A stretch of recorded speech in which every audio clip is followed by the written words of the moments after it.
Cuentos de terror y misterio. John Silence presenta.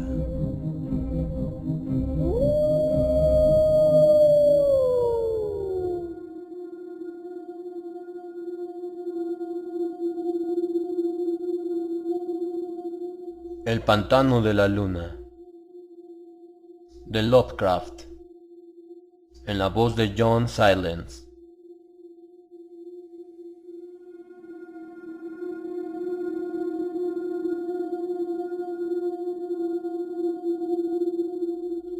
Dennis Barry ha desaparecido en alguna región espantosa y remota de la que nada sé.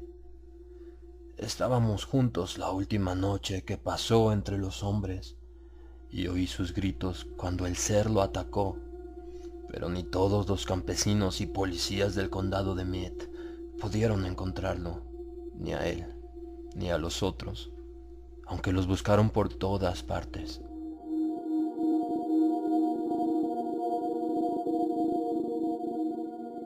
Y ahora me estremezco cuando escucho croar a las ranas en los pantanos o veo la luna en lugares solitarios.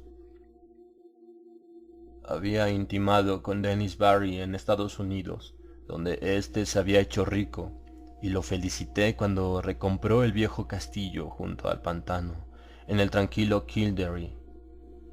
De allí procedía su padre, y allí era donde quería disfrutar de su fortuna, entre parajes ancestrales. Los dos de su estirpe antaño eran señores en Kildare y habían construido y habitado el castillo, pero aquellos días eran remotos, así que durante generaciones el castillo había permanecido vacío y arruinado. Tras volver a Irlanda, Barry me escribía a menudo contándome cómo, mediante sus cuidados, el castillo gris veía alzarse una torre tras otra sobre sus restaurados muros, tal como se alzaran ya tantos siglos antes, y cómo los campesinos lo bendecían por devolver los antiguos días con su oro de ultramar. Pero después surgieron problemas, y los campesinos dejaron de bendecirlo y lo rehuyeron como a una maldición. Y entonces me envió una carta pidiéndome que lo visitase, ya que se había quedado solo en el castillo, sin nadie con quien hablar fuera de los nuevos criados y peones contratados en el norte.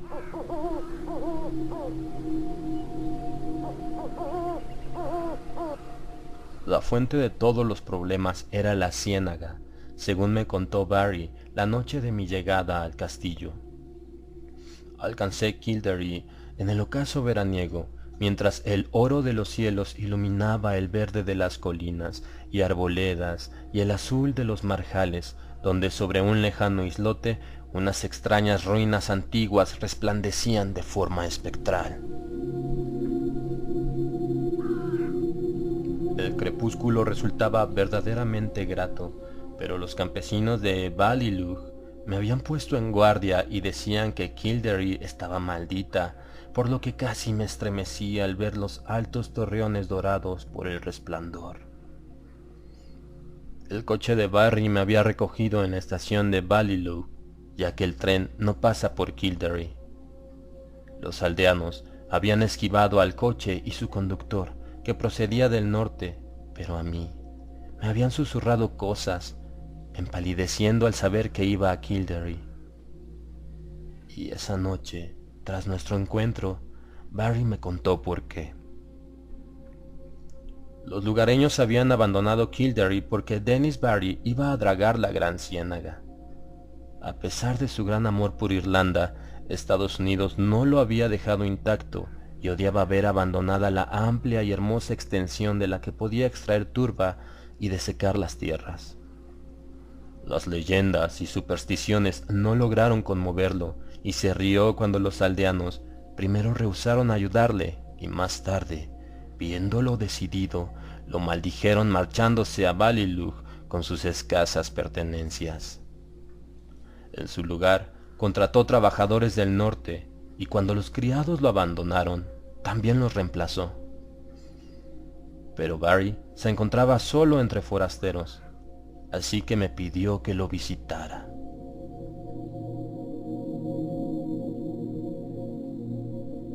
Cuando supe qué temores habían expulsado a la gente de Kildare, me reí tanto como mi amigo, ya que tales miedos eran de la clase más indeterminada, estrafalaria y absurda. Tenían que ver con algunas absurdas leyendas tocante al pantano y con un espantoso espíritu guardián que habitaba las extrañas ruinas antiguas del lejano islote que divisara al ocaso. Cuentos de luces danzantes en la penumbra lunar y vientos helados que soplaban cuando la noche era cálida, de fantasmas blancos merodeando sobre las aguas y de una supuesta ciudad de piedra sumergida bajo la superficie pantanosa. Pero descollando sobre todas esas locas fantasías, estaba el que la maldición caería sobre quien nos hace tocar o drenar el inmenso pantano rojizo. Había secretos, decían los campesinos, que no debían revelarse. Secretos que permanecían ocultos desde que la plaga exterminase a los hijos de Partholón y en los fabulosos años previos a la historia. En el libro de las invasiones se cuenta que esos retoños de los griegos fueron todos enterrados en Talag, pero los viejos de Kildare hablan de una ciudad protegida por su diosa de la luna tutelar, así como todos los montes boscosos que la ampararon cuando los hombres de Nemet llegaron de Escitia con sus 30 barcos. Tales eran los cuentos que habían conducido a los aldeanos al abandono de Kildare, y al oírlos no me resultó extraño que Dennis Barry no hubiera querido prestarles atención.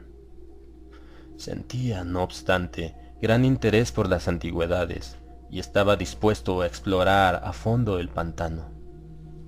Había ido con frecuencia a las ruinas blancas del islote, pero, aunque evidentemente muy antiguas y su estilo guardaba muy poca relación con la mayoría de las ruinas irlandesas, se encontraba demasiado deteriorado para ofrecer una idea de su época de gloria.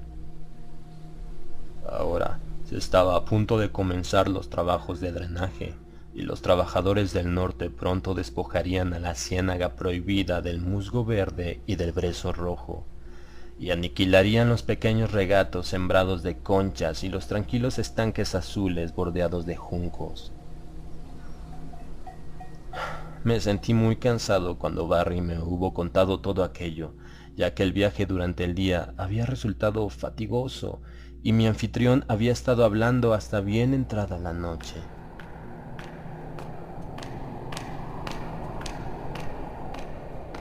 Un criado me condujo a mi alcoba, que se hallaba en una torre lejana, dominando la aldea y la llanura que había al pie del pantano, así como la propia ciénaga, por lo que, a la luz lunar, pude ver desde la ventana las silenciosas casas abandonadas y que ahora alojaban a los trabajadores del norte. Y también observé la iglesia parroquial con su antiguo capitel, y a lo lejos, en la ciénaga que parecía al acecho, las remotas ruinas antiguas resplandeciendo de forma blanca y espectral sobre el islote.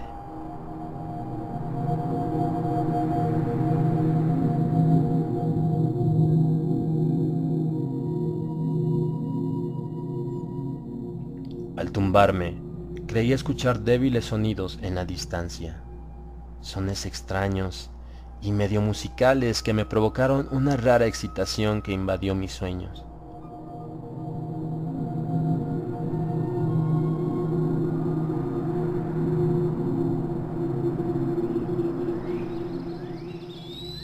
La mañana siguiente, al despertar, sentí que todo había sido un sueño, ya que las visiones que tuve resultaban más maravillosas que cualquier sonido de flautas salvajes en la noche.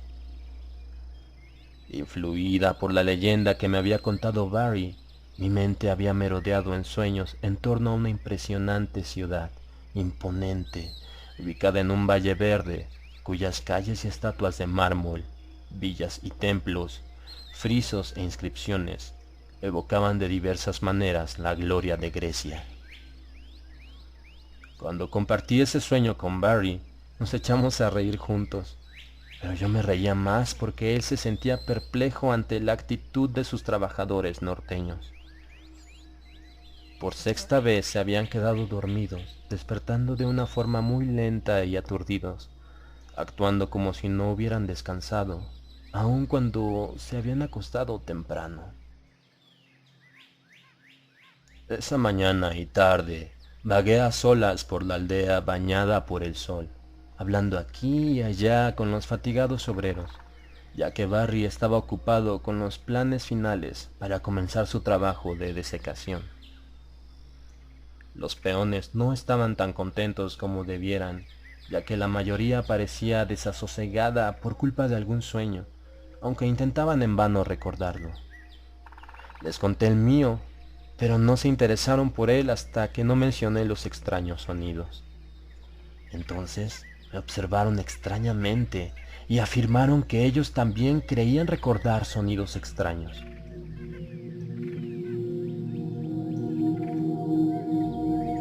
Al atardecer, Barry cenó conmigo y me dijo que comenzaría el drenaje en 2 días. Me alegré, ya que aunque me disgustaba ver el musgo y el brezo y los pequeños regatos y lagos desaparecer, sentía un creciente deseo de posar los ojos sobre los arcaicos secretos que la turba pudiera ocultar.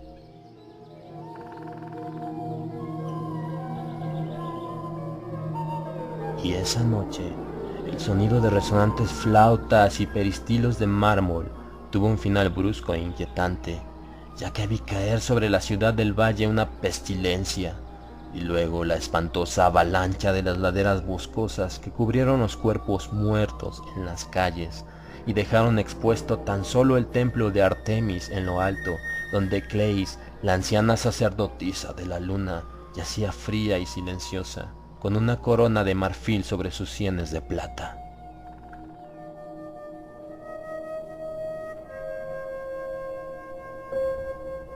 He dicho que desperté de repente y alarmado.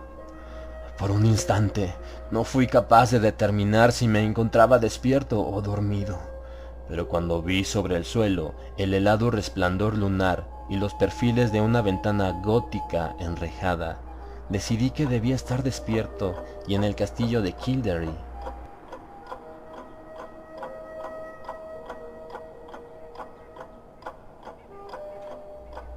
Entonces, escuché un reloj en algún lejano descansillo de abajo, tocando las 2, y supe que estaba despierto.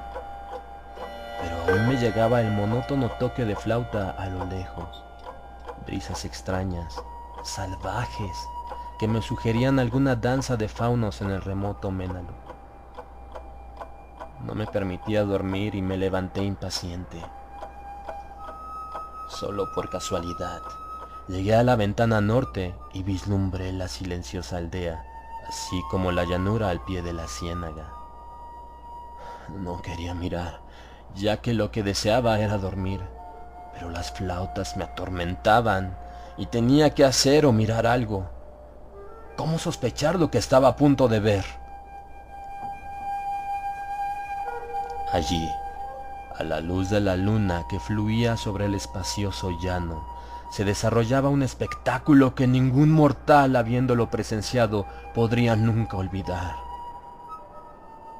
Al son de flautas de caña que despertaban ecos sobre el pantano, se deslizaba silenciosa y espeluznantemente una multitud entremezclada de oscilantes figuras, acometiendo una danza circular como las que los sicilianos debían ejecutar en honor a Demeter en los viejos días, bajo la luna de cosecha, junto a Cian.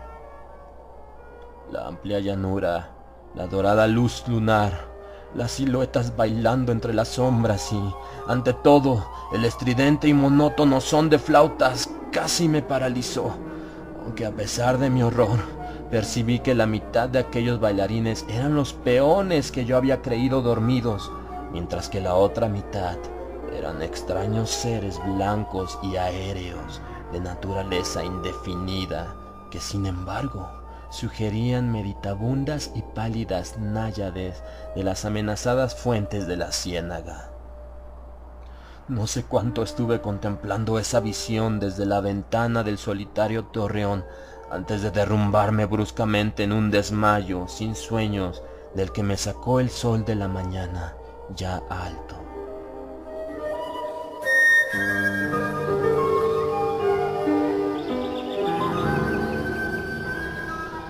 Mi primera intención al despertar fue comunicar a Dennis todos mis temores y observaciones, pero cuando vi el brillo del sol a través de la ventana, me convencí de que lo que creía haber visto no era algo real. Soy propenso a extrañas fantasías, aunque no suelo creerlas, por lo que en esta ocasión me limité a preguntar a los peones, que habían dormido hasta muy tarde y no recordaban nada de la noche anterior, salvo brumosos sueños de sones estridentes. Este asunto del espectral toque de flauta me atormentaba de verdad, y me pregunté si los grillos de otoño habrían llegado antes de tiempo para fastidiar las noches y acosar las visiones de los hombres. Más tarde, encontré a Barry en la librería, absorto en los planos para la gran tarea del día siguiente, y por primera vez sentí el roce del mismo miedo que había ahuyentado a los campesinos. Por alguna desconocida razón, sentía horror ante la idea de turbar la antigua ciénaga y sus tenebrosos secretos, e imaginé terribles visiones yaciendo en la negrura bajo las insondables profundidades de la vieja turba. Me parecía una locura que se sacase tales secretos a la luz, y comencé a desear tener una excusa para abandonar el castillo y la aldea. Fui tan lejos como para mencionar de pasada el tema a Barry, pero no me atreví a proseguir cuando soltó una de sus resonantes risotadas. Así que guardé silencio cuando el sol se hundió llameante sobre las lejanas colinas y Kildare se cubrió de rojo y oro en medio de un resplandor semejante a un prodigio.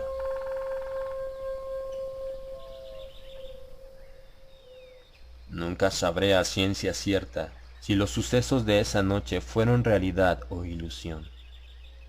En verdad trascienden a cualquier cosa que podamos suponer obra de la naturaleza o del universo, aunque no es posible dar una explicación natural a esas desapariciones que fueron conocidas tras su consumación.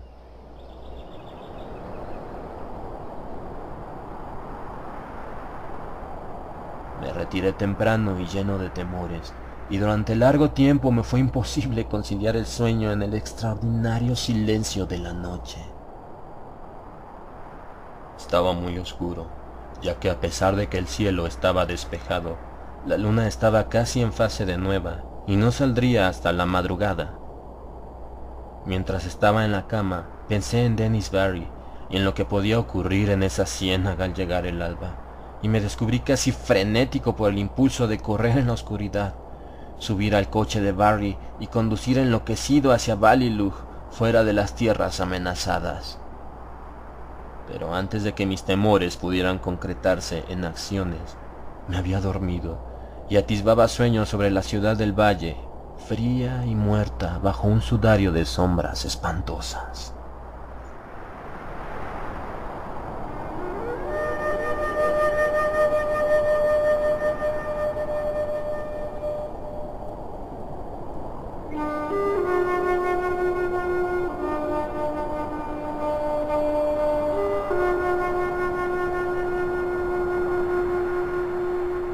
Probablemente fue la aguda melodía de las flautas la que me despertó, aunque no fue eso lo primero que noté al abrir los ojos.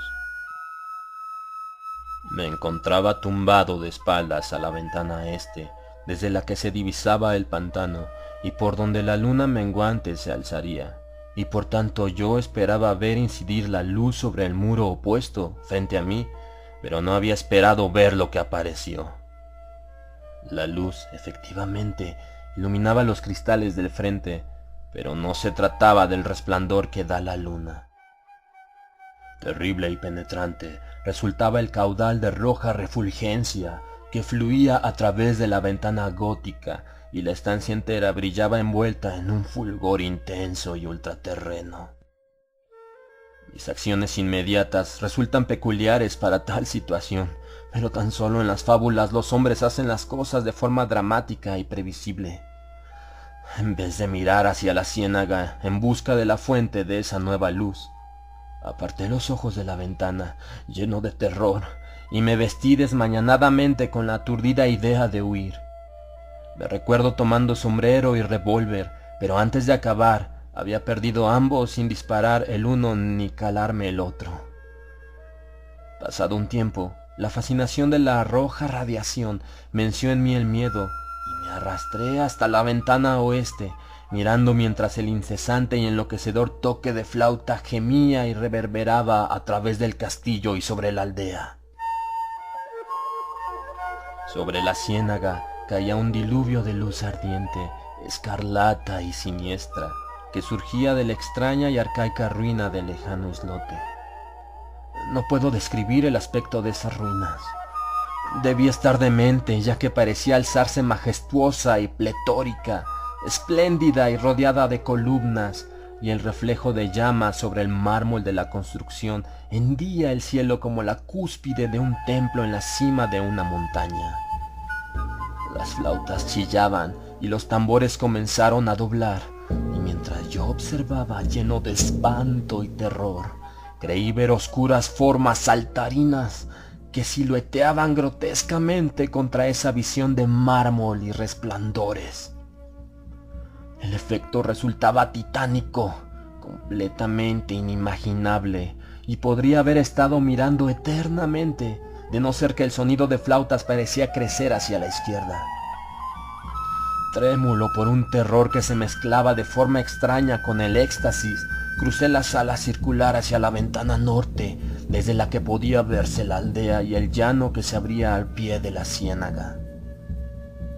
Entonces mis ojos se desorbitaron ante un extraordinario prodigio aún más grande, como si no acabase de dar la espalda a una escena que desbordaba la naturaleza, ya que por la llanura espectralmente iluminada de rojo se desplazaba una procesión de seres con formas tales que no podían proceder sino de pesadillas.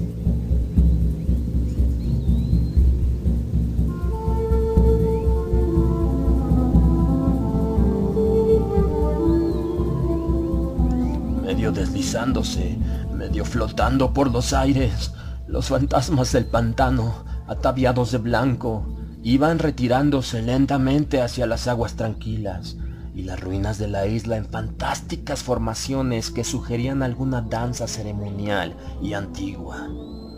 Sus brazos ondeantes y traslúcidos, al son de los detestables toques de aquellas flautas invisibles, reclamaban con extraordinario ritmo a una multitud de tambaleantes trabajadores que les seguían con pasos ciegos e involuntarios, tropezando como arrastrados por una voluntad demoníaca, torpe pero irresistible.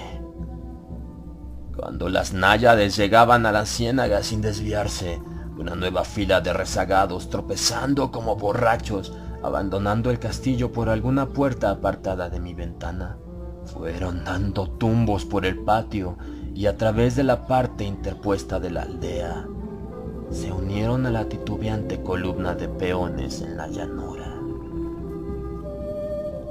A pesar de la altura, pude reconocerlos como los criados traídos del norte, ya que reconocí la silueta fea y gorda del cocinero, cuyo absurdo aspecto ahora resultaba sumamente trágico.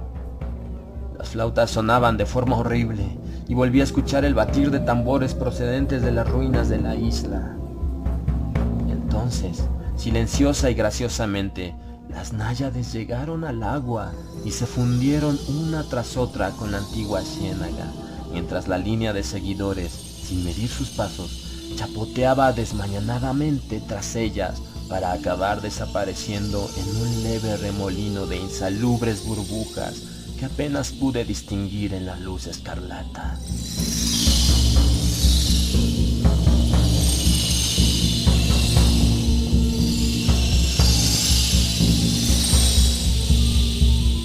Y mientras el último patético rezagado, el obeso cocinero, desaparecía pesadamente de la vista en el sombrío estanque, las flautas y tambores enmudecieron y los cegadores rayos de las ruinas se esfumaron al instante, dejando la aldea de la maldición desolada y solitaria bajo los tenues rayos de una luna recién acabada de salir.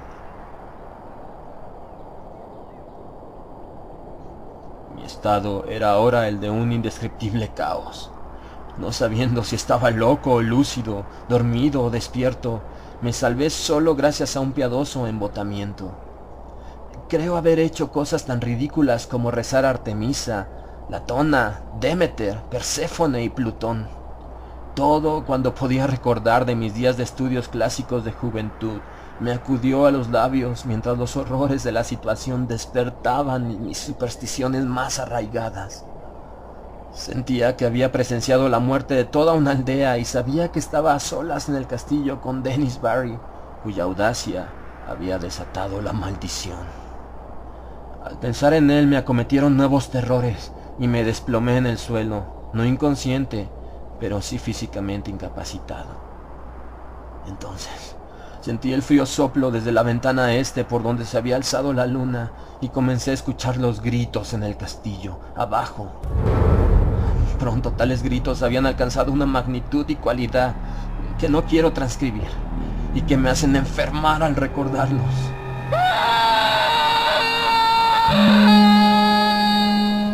Todo cuanto pueda decir es que provenían de algo que yo conocí como amigo mío.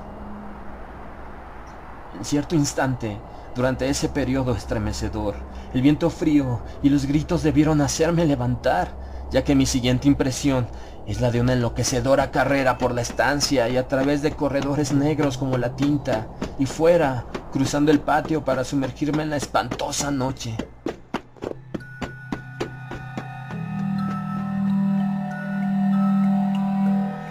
Al alba, me encontraron vagando trastornado cerca de Ballylough, pero lo que me enloqueció por completo no fue ninguno de los terrores vistos u oído antes. Lo que yo musitaba cuando volví lentamente de las sombras eran un par de incidentes acaecidos durante mi huida, incidente de poca monta, pero que me recomen sin cesar cuando estoy solo en ciertos lugares pantanosos o a la luz de la luna. Porque mientras huía de ese castillo maldito por el borde del pantano, escuché un nuevo sonido.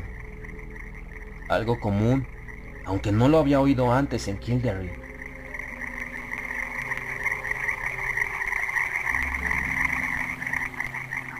Las aguas estancadas, últimamente bastante despobladas de vida animal, ahora hervían de enormes ranas viscosas que croaban aguda e incesantemente en tonos que desentonaban de forma extraña con su tamaño.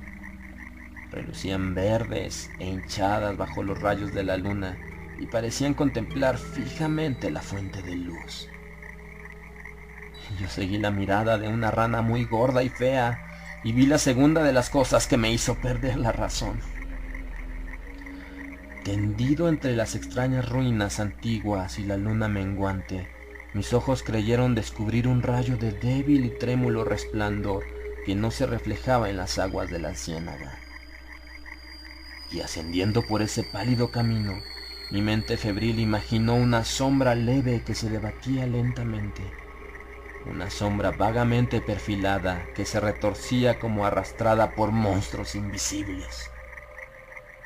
Enloquecido como estaba, encontré en esa espantosa sombra un monstruoso parecido, una caricatura nauseabunda e increíble, una imagen blasfema del que fuera Dennis Barry.